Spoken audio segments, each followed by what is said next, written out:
नमस्कार। Economy today में आप सभी दर्शकों का बहुत बहुत स्वागत है। कारोबार जगत की तमाम खबरों को समेटकर आज आपके साथ मैं हूं असीम मिश्रा। सबसे पहले नजर आज की टॉप लाइंस पर। भारत ने 2023-24 में किया रिकॉर्ड 36.43 BCS गैस का उत्पादन। पीएम मोदी ने देशवासियों को दी बधाई।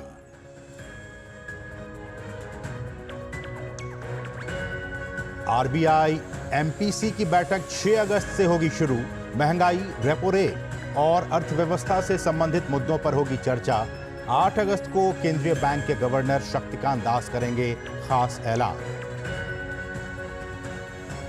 स्टार्टअप से जुड़ी गुड न्यूज। भारतीय स्टार्टअप कंपनियों को जुलाई महीने में $1 अरब से ज्यादा का फंड जुटाने में मिली सफलता। गिरावट के साथ खुला शेयर बाजार। सेंसेक्स 1281 अंकों की गिरावट के साथ 79,700 और निफ्टी 24,330 पर खुला।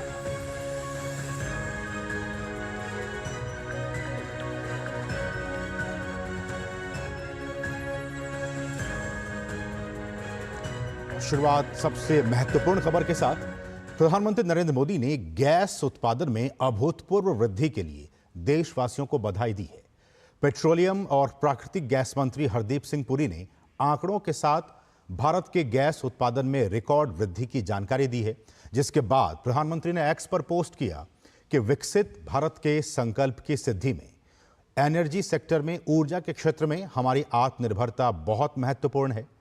गैस उत्पादन का ये रिकॉर्ड इस दिशा में हमारी प्रतिबद्धता का प्रत्यक्ष प्रमाण है। सोशल मीडिया प्लेटफॉर्म एक्स पर हरदीप सिंह पुरी ने पोस्ट करते हुए जानकारी दी कि साल 2020-21 में भारत का गैस उत्पादन 28.7 BCM था। यह उत्पादन साल 2023-24 में बढ़कर 36.43 BCM हो गया। साल 2026 तक ये 45.3 BCM तक पहुंच जाएगा।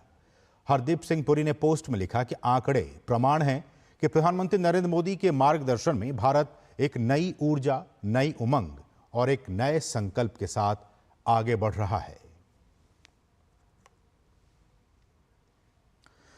रिजर्व बैंक के गवर्नर शक्तिकांत दास की अध्यक्षता वाली एमपीसी की बैठक 6 से 8 अगस्त के बीच होगी। मीटिंग पूरी होने के बाद आरबीआई के गवर्नर 8 अगस्त को कमेटी की फैसलों की घोषणा करेंगे। अनुमान है कि आरबीआई की 6 सदस्यीय मौद्रिक नीति कमेटी लगातार 9वीं नीति समीक्षा में रेपो रेट पर यथास्थिति बरकरार रख सकती है। आपको बता दें कि मई 2022 से फरवरी 2023 के बीच रेपो रेट 250 बेसिस पॉइंट्स बढ़ाकर 6.5% किए जाने के बाद से एमपीसी ने पिछले 8 नीति समीक्षा बैठकों में रेपो रेट में किसी भी तरह का कोई बदलाव नहीं किया है।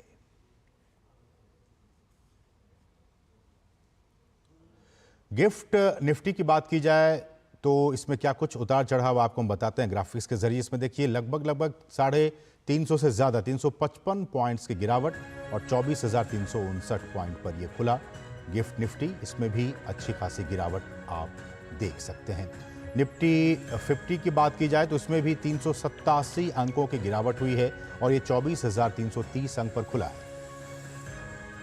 तो आज प्रमुख इंडेक्सेस में गिरावट आप देख सकते हैं और सबसे ज्यादा गिरावट सेंसेक्स में 1,281 अंकों की गिरावट हुई है और 79,700 अंक पर खुला है।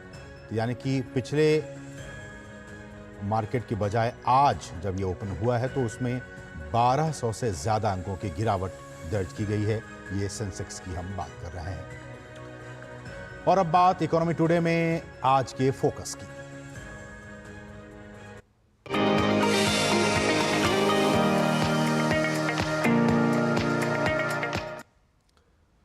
और बात स्टार्टअप की। देखिए भारत के तमाम स्टार्टअप्स के लिए जुलाई का महीना काफी शानदार रहा है। जुलाई में कंपनियों ने तगड़ी फंडिंग उठाई है। भारतीय स्टार्टअप कंपनियों को जुलाई महीने में $1 अरब से ज्यादा का फंड जुटाने में कामयाबी हासिल हुई है।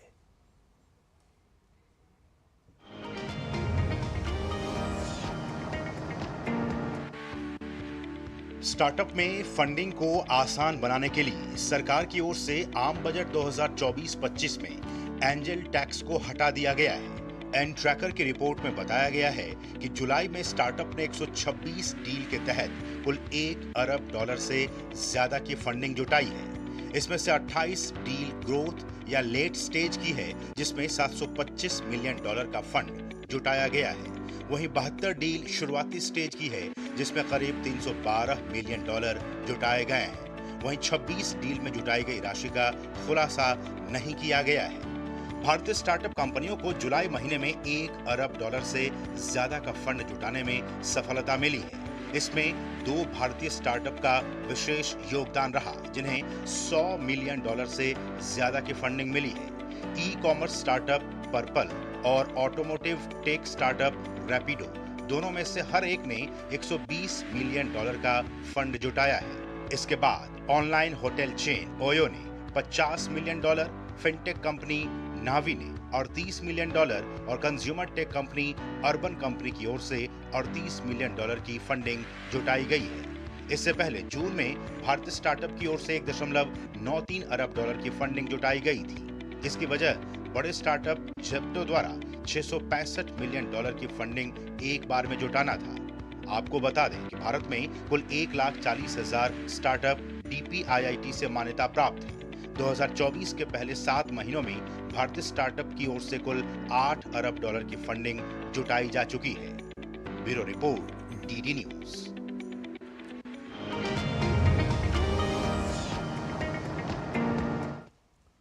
तो ये जो सफलता हासिल हुई है, इन आंकड़ों के क्या कुछ मायने हैं, इसको बहुत ही आसान शब्दों में समझाने के लिए हमारे साथ एक बहुत ही खास मेहमान इस वक्त जुड़ चुके हैं।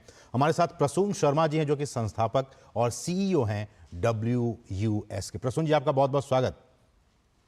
प्रसून जी, सबसे पहला सवाल, और हमारे जो दर्शक हैं वो जानना चाहेंगे कि जुलाई महीने में जिस तरह से अपने बम्पर ये एक आंकड़े जुटाए हैं, फंड जुटाया है हमारे स्टार्टअप्स ने, इसको आप कैसे देखते हैं? आपकी निगाह में ये सफलता कैसे, इसको आप एक्सप्लेन करेंगे? तो ये एक बहुत पॉजिटिव संदेश है, खासकर जहाँ पे पूरे विश्व में एक इन्वेस्टमेंट का विंटर्स जिसको बोल रहे हैं वो चल रहा है, पर भारत में इन्वेस्टमेंट्स बढ़ रही हैं। 126 डील्स हुई हैं। हमारा स्टार्टअप IIT कानपुर का, हमें भी इसमें इन्वेस्टमेंट मिली है इस दौरान लंदन से।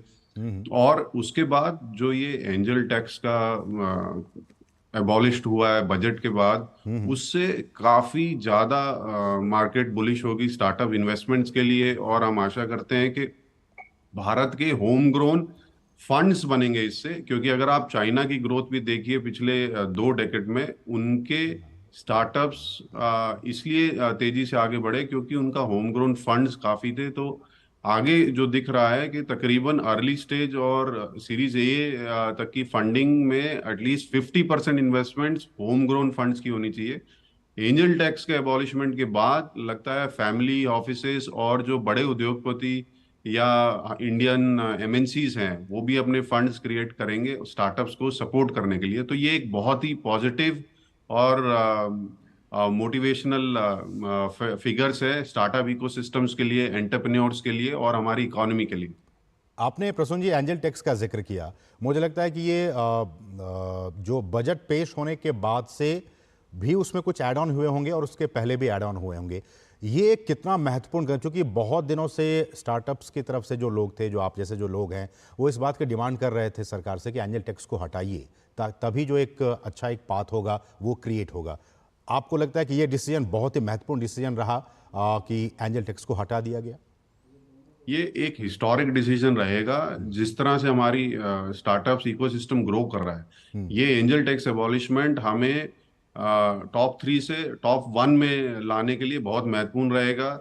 ना सिर्फ हमारे घरेलू इन्वेस्टर्स इसमें काफी योगदान देंगे, मुझे लगता है कि जो फॉरेन इन्वेस्टर्स हैं वो भी इसमें बढ़ चढ़ के भागीदार रहेंगे।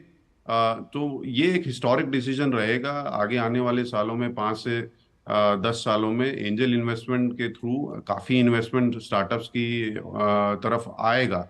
और एक ये जो जुलाई का आंकड़े हैं ये उस और दर्शा भी रहे हैं। तो एक पॉजिटिव माहौल बनाया गया है एंटरप्रेन्योरशिप्स के लिए, जो कि आगे जॉब्स क्रिएट करेंगे, पेटेंट्स क्रिएट करेंगे और भारत को जो मैन्युफैक्चरिंग या टेक्नोलॉजी हब बनाने में एक बहुत बड़ा योगदान रहेगा आगे आने वाले समय में। और अभी भी अगर आप देखिए हमारे स्टार्टअप्स अब ग्लोबल एक्सपेंशन कर रहे हैं। ना सिर्फ वो भारत के लिए चीजें बना रहे हैं, वो जी। एक्सपोर्ट के लिए भी चीजें बना रहे हैं।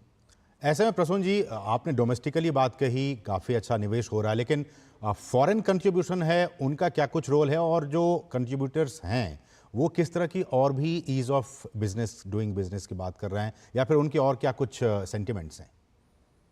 जी, एक बार इन्वेस्टमेंट्स के बाद फिर स्टार्टअप्स को प्रोजेक्ट्स या रेवेन्यू क्रिएट करने का काफी वो रहता है। और भारत सरकार या कोई भी सरकार सबसे बड़ी बायर होती है। जी। तो उससे अगर प्रोजेक्ट्स, क्योंकि काफी क्षेत्रों में भारतीय सरकार ने जो नॉर्म्स होते हैं, जैसे अगर आप टेंडर रूटीन से जाएंगे तो आपकी मिनिमम क्वालिफिकेशंस मांगी जाती है, आपका टर्नओवर माना जाता है। काफी क्षेत्र में वो भारत सरकार ने इंडियन स्टार्टअप्स के लिए वेव ऑफ कर दिए, पर अभी भी काफी जगह है जहाँ पे ये चैलेंजेस हैं स्टार्टअप्स के लिए। तो अगर वो एबॉलिश होंगे या एक स्टार्टअप के लिए रूट क्रिएट किया जाएगा हर एक पीएसयूज के लिए, अ, तो जैसे हमने पीएम का विजन भी है कि हर घर एक एंटरप्रेन्योर होना चाहिए, तो ऐसे ही मेरे हिसाब से हर पंचायत या हर एमपी लैड जो डेवलपमेंट फंड में एटलीस्ट स्टार्टअप में इन्वेस्ट होना चाहिए। इन्वेस्ट की बजाय उनको प्रोजेक्ट्स मिलने चाहिए, वो रियल प्रॉब्लम्स ग्राउंड पे जाके सॉल्व करें। प्रोजेक्ट्स मिलेगा, रेवेन्यू बढ़ेगी,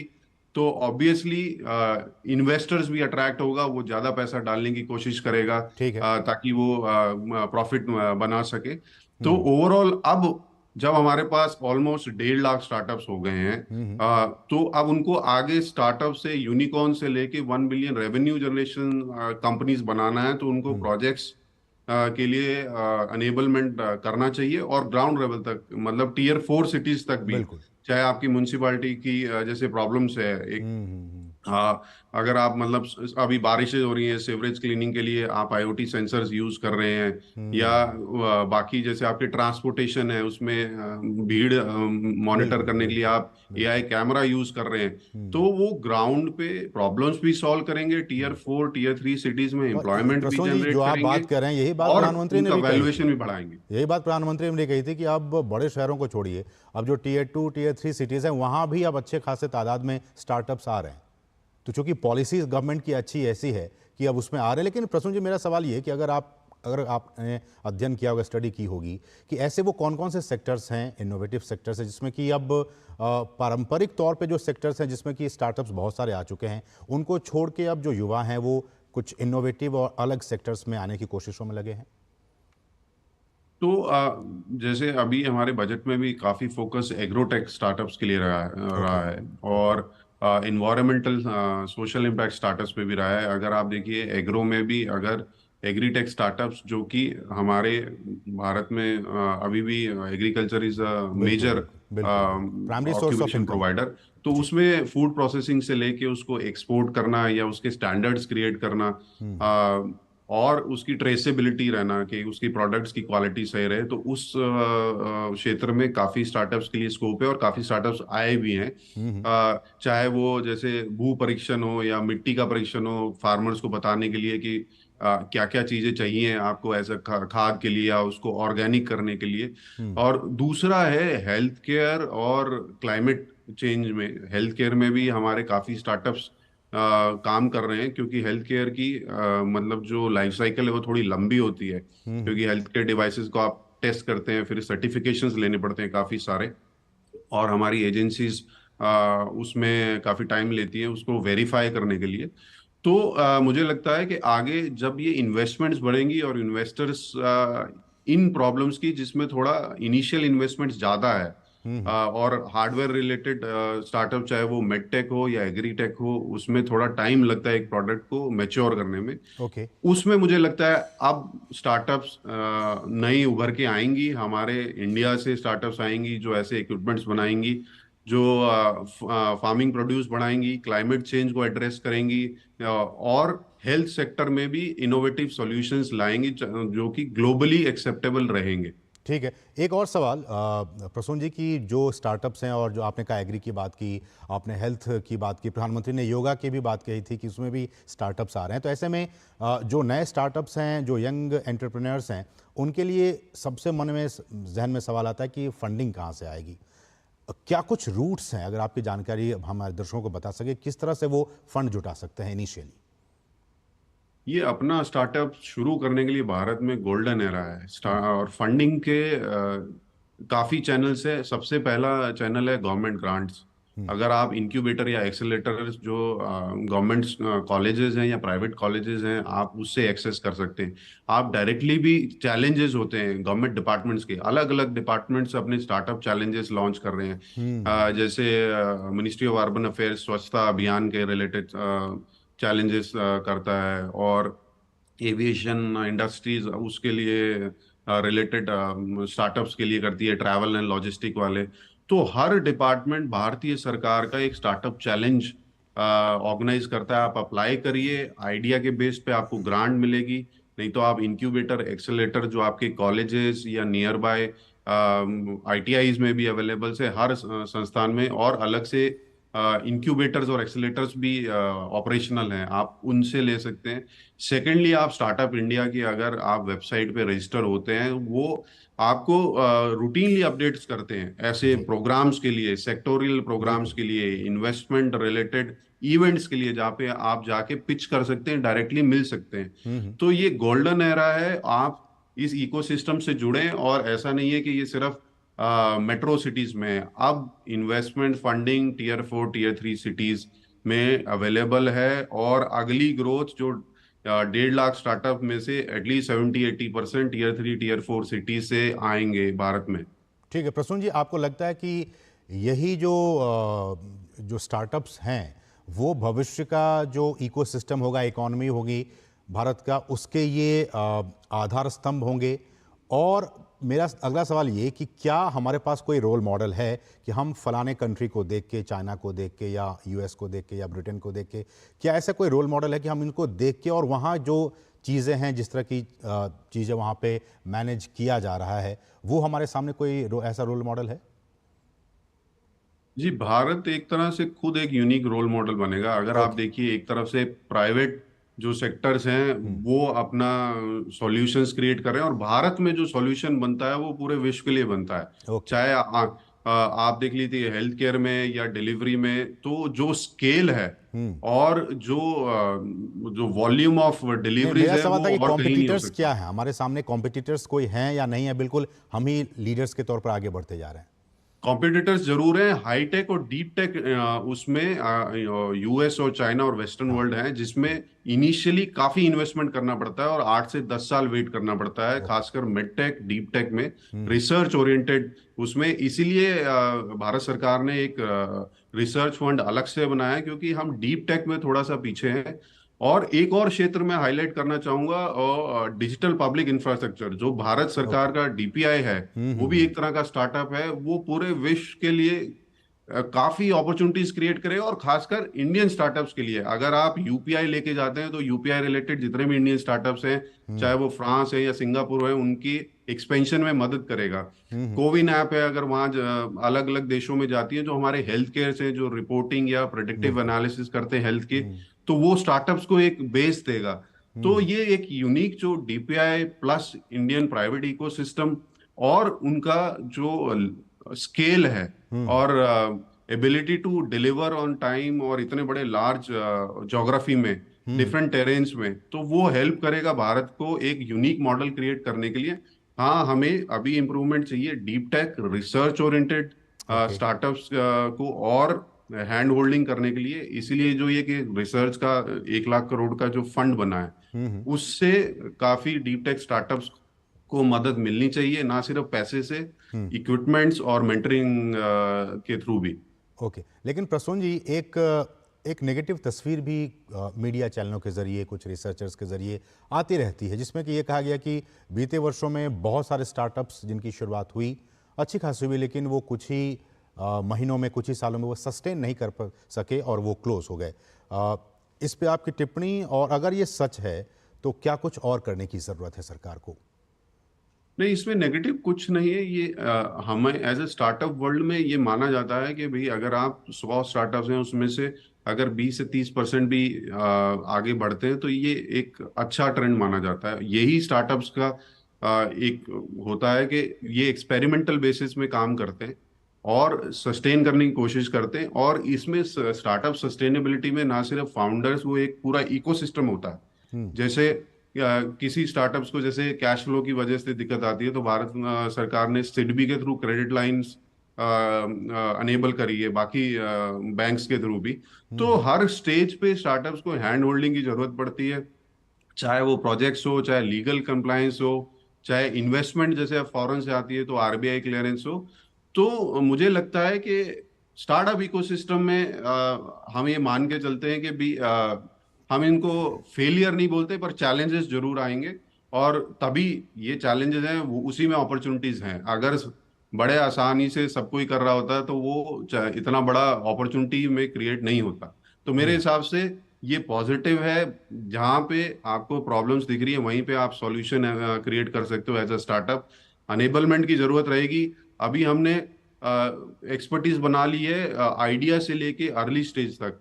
अब हमारे पूरे इकोसिस्टम को जो मतलब मिड साइज हो गए उनको 1 बिलियन रेवेन्यू तक कैसे लेके जाना है अगले 3 से 5 साल में। क्या हम 20 से 25 1 बिलियन रेवेन्यू जनरेशन वाली कंपनीज में कन्वर्ट कर सकते हैं इन स्टार्टअप्स को। तो ये इकोसिस्टम अनेबलमेंट चाहिएगा और मुझे लगता है हम उस दिशा में जा रहे हैं। ठीक है प्रसून जी, एक आखिरी सवाल कि जो जो जो जो आंकड़े आ रहे हैं वो काफ़ी उत्साहजनक हैं। आने वाले वर्षों में 4 वर्षों की बात की जाए, 5 वर्षों की बात की जाए, 10 वर्षों की बात की जाए, चूंकि भारत को एक डेवलप्ड कंट्री बनाना है, भारत प्रधानमंत्री ने ये एक संकल्प लिया है पूरे देशवासियों के साथ। ऐसे में स्टार्टअप्स का जो ये इकोसिस्टम है वो किस तरह का रोल आने वाले वर्षों में और भारत को डेवलप्ड बनाने में रोल प्ले कर सकता है? तो अगर भारत को डेवलप्ड नेशंस बनाना है तो एक रिपोर्ट में शायद वो कहा गया था कि तकरीबन 60% जो कंट्रीब्यूशन इनोवेटिव और टेक बेस्ड एसएमईज या स्टार्टअप से आएगा भारत के, और हम उसी दिशा में चल रहे हैं। और अब हमें फोकस करना चाहिए रेवेन्यू जनरेटिंग स्टार्टअप्स को अनेबलमेंट करना। जैसे कि इन फंडिंग या इन्वेस्टमेंट एक माइलस्टोन होता है एज अ फ्यूल उस स्टार्टअप्स को आगे ग्रोथ करने के लिए। जी। और फिर वही आप स्टार्टअप्स को प्रोजेक्ट्स मिलने चाहिए डोमेस्टिक लेवल पे, इंटरनेशनल लेवल्स पे। तभी हम एक मान लो 500 मिलियन या 1 billion generating revenue generating companies create करेंगे। जब हम 50 से 100 रेवेन्यू जनरेटिंग 500 मिलियन से अबव कंपनीज क्रिएट करेंगे तो ऑटोमेटिकली हमारी स्टॉक मार्केट की वैल्यू बढ़ेगी और हमारी इकोनॉमी की वैल्यू बढ़ेगी। और ये प्रोडक्ट्स फिर बाहर भी जाएंगे। जैसे जर्मनी का मॉडल है जहाँ पे 80% एसएमईज हैं जो कंट्रीब्यूट कर रहे हैं और वो वर्ल्ड क्लास है। आप उनके चाहे मेडटेक ले लीजिए, आप एविएशंस में उनका प्रोडक्ट्स ले लीजिए। तो इसी दिशा में भारत को आगे बढ़ना चाहिए। ठीक है जी, समय इतना ही है। बहुत बहुत शुक्रिया प्रसून जी हमारे साथ जुड़े और इन तमाम विषयों पर बहुत ही विस्तार से हमें समझाने की कोशिश की। बहुत बहुत शुक्रिया आपका। और अब चलते चलते कारोबार जगत से जुड़ी कुछ और अहम खबरों पर नजर फटाफट अंदाज में। आप देखिए इन खबरों को और मुझे दीजिए अनुमति। नमस्कार। Leading fintech company MOS utility limited के बोर्ड ऑफ डायरेक्टर्स ने कंपनी को सोलर बिजनेस में एंट्री के लिए मंजूरी दे दी है। ये कंपनी बिजनेस और इंडिविजुअल्स को कई तरह की फिनटेक और utility payment solution services provide करती है। इस कंपनी ने अपने निवेशकों को 1 साल में ही तगड़ा रिटर्न दिया है। वित्त मंत्रालय ने सार्वजनिक क्षेत्र की साधारण बीमा कंपनियों से कहा है कि वे सिर्फ आय बढ़ाने पर ध्यान न दें बल्कि मुनाफा में सुधार लाने का लक्ष्य भी रखें। सरकार ने हाल ही में सार्वजनिक क्षेत्र की 3 साधारण बीमा कंपनियों में किस्तों में 7,250 करोड़ रुपए डाले हैं। सरकार इन बीमा कंपनियों के भीतर परिचालन संबंधी मुद्दों को भी सुलझा रही है। भारत में जुलाई महीने में बेरोजगारी दर में 1.3% की गिरावट आई है। कंज्यूमर पिरामिड्स हाउसहोल्ड सर्वे के मुताबिक जुलाई में बेरोजगारी दर 1.3% कम होकर 7.9% पर आ गई। सर्वे में 1,78,000 परिवारों को सैंपल के तौर पर शामिल किया गया है। इलेक्ट्रॉनिक निर्यात 22% बढ़कर चालू वित्त वर्ष यानी 2025 की पहली तिमाही के अंत में $8.44 अरब पर पहुंच गया है। वाणिज्य विभाग के मुताबिक इसमें वित्त वर्ष 2024 की पहली तिमाही के $6.94 अरब की तुलना में $1.5 अरब की बढ़ोतरी हुई है। भारत से एप्पल आईफोन के निर्यात में तेजी आने के कारण इलेक्ट्रॉनिकी निर्यात ने रत्न और आभूषण निर्यात को पीछे छोड़ दिया है। इसके साथ ही वित्त वर्ष 2024-25 की पहली तिमाही में इलेक्ट्रॉनिकी निर्यात भारत के 10 प्रमुख निर्यात वस्तुओं में तीसरे स्थान पर पहुंच गया है। 2023-24 की समान तिमाही में इलेक्ट्रॉनिकी निर्यात चौथे स्थान पर था। देश में चालू वित्त वर्ष में सीमेंट की मांग 7 से 8% बढ़ने का अनुमान है। अल्ट्राटेक सीमेंट ने हाल ही में जारी अपनी सालाना रिपोर्ट में कहा कि इस वृद्धि को देश भर में निर्माण गतिविधियों में बढ़ोतरी से मदद मिलेगी। टाटा पावर, भारतीय एयरटेल, वेदांता, LIC, ONGC सहित कई दिग्गज कंपनी आज 2024-25 की पहली तिमाही के लिए अपना Q1 रिजल्ट 2024 पेश करने वाली है। Bureau report, DD news.